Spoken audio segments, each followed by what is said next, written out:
we usually don't pick up hitchhikers. But I'm gonna go with my instinct on this one. Saddle up, partner. Hey friends, Taryn here, Horse and Hearth. How are you? I am out here in a barn. Surprise, surprise. This is our newest listing coming soon, and you will hear all about that tomorrow and this weekend. However, I want to continue the conversation we started yesterday. I promised you more. Here we are. Yesterday, I told you about how I got into the houses side of Horse and Hearth. And today we will talk about how I got into the horses side of Horse and Hearth.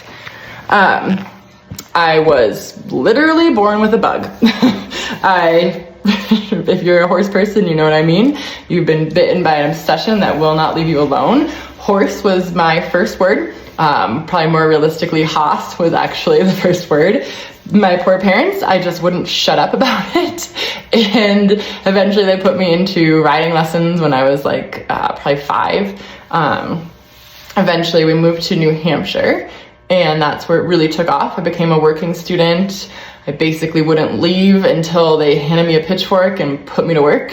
I worked for the kind of lower level beginner, like family farm lesson type programs, all the way up to like, local level local level hunter barns, and then all the way up to some really high end dressage facilities.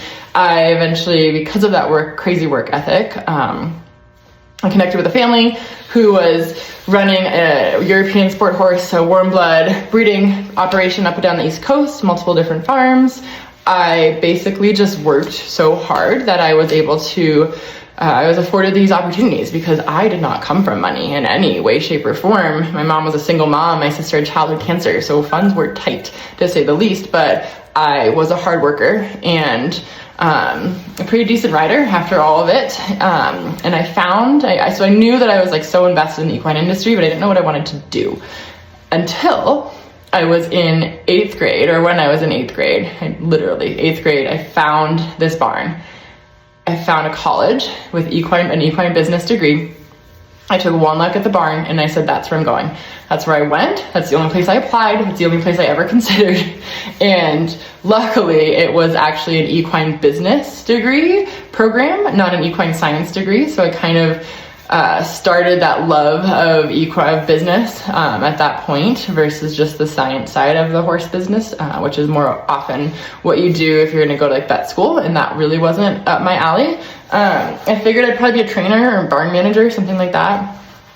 And I was in college. I had a couple of horses that family I met sent me to school with, and I was managing the student co-op barn. I was competing on the IDA and IHSA team all over the East Coast, nationally.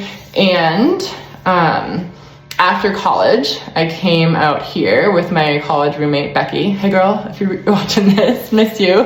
Came out to Colorado, just kind of like young hippies, didn't really know what we wanted or what the next step was, because I walked away from some of the opportunities I had in front of me to kind of pursue my own path, if you will, and ended up in Colorado in 2008, mind you, where there was no work and we couldn't even get a job at McDonald's. Like literally we walked into McDonald's and we couldn't get it. They wouldn't hire us. So it's bad at that point. But what I did have, and I knew was a marketable skill, was my equine background. So I threw an ad up on Craigslist looking for a place to live in exchange for any kind of like barn manager, trainer, all kinds of stuff, right? Whatever I had to do. This crazy woman reached out to me, and I packed all my stuff up in a U-Haul and drove down to Albuquerque, New Mexico. I literally called my mother on the way down and was like, hey mom, so I'm moving to New Mexico with my boyfriend. One, she had never heard of this boyfriend who I was now moving across state lines with, and two, she thought I said Mexico. So you can imagine how that conversation went. Anyway, we showed up, met this woman. She hired us and was like, hey, do you guys have a place to stay? I'm like, no, we literally have everything we own in this U-Haul, and we're hoping this conversation worked out. So she offered us a place to live. And when I say place to live, I use that term very lightly. It was not an apartment. It was a garage with a bathroom. Quite literally, like a kitchen. Our kitchen was a shelf, a set of shelves, and a cooler outside. We did our dishes in the bathtub. and I trained horses in exchange for that living situation. It was beautiful, the things we do in our young 20s. I was training 4 rescue horses, and this woman had no business owning them. One of the horses, Wendigo, fell in love with him, of course. He was an absolute nut job, and a horse that you had to ride like every step of the way and give him confidence. And the first time I rode with her, she started talking to me, and as soon as I took my attention off this horse, and granted, I've been training these horses for like almost a year, first time I rode, looked to the woman, started talking with her, this horse loses his mind, goes straight bronc, I come off. I had a really bad tendency when I was younger of bracing when I fall, so if you've been there, you never forget the sound, crack, crack, crack, all the way up. Dislocated my elbow, which was not the first time I'd done that, shattered it in 3 places, broke my wrist. As I sit up and like can't move my arm, I realized, oh yep, this is hospital level, and actually now I have a plate and a scar. My nickname in high school was also Tarzan. If we're gonna go here and talk horse injuries, here we go. I was clotheslined off the back of a horse when I was in high school, and I don't know, I just didn't duck. I didn't duck far enough. I don't know, I still, like, what was I thinking? Galloping through this trail in New England, there's trees everywhere. Straight off the back of a horse. Snapped this elbow, dislocated that one. I have no feeling in the left or right side of my back from falling off over jumps. That's super fun. All kinds of things. It's a wild addiction. If you're into horses, I get it. Like, it just beats you up and you keep coming back to it. But I came back to Boston after that injury to kind of rehab, and I still I can't touch my shoulder. Super fun.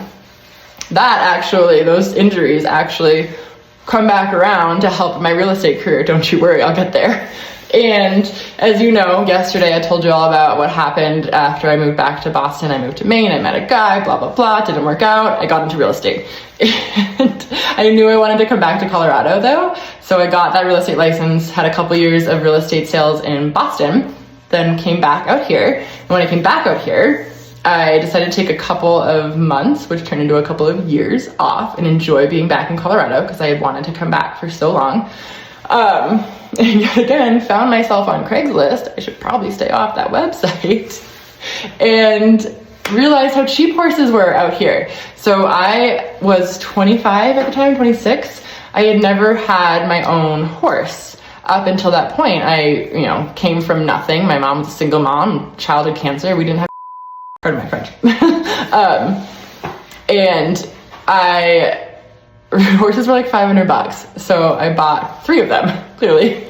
And Star was my first horse, Princess Star. I now call her Priceless Star because a $500 horse off of Craigslist turned into a $10,000 colic surgery within 60 days of owning her.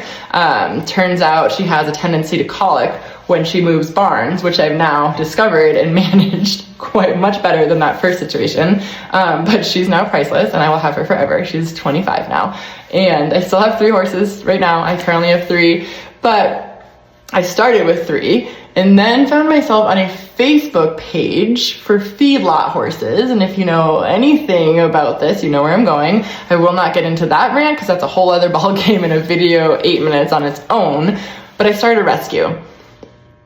And over the course of 4 years, on my farm that I was operating, I had partner rescues, so they weren't all my personal rescue horses, but we pulled and rehabbed and rehomed over 400 horses mostly out of the slaughter pipeline. So if you don't know, horses in the States are sent to slaughter in Canada and Mexico, and mostly for consumption, human consumption in other countries.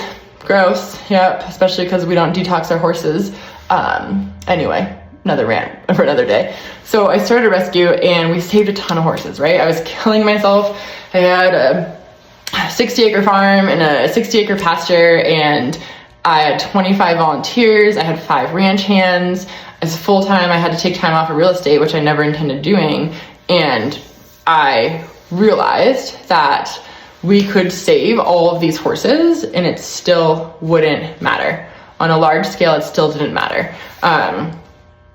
There was always going to be another horse. There was always going to be another emergency, another rescue, another need.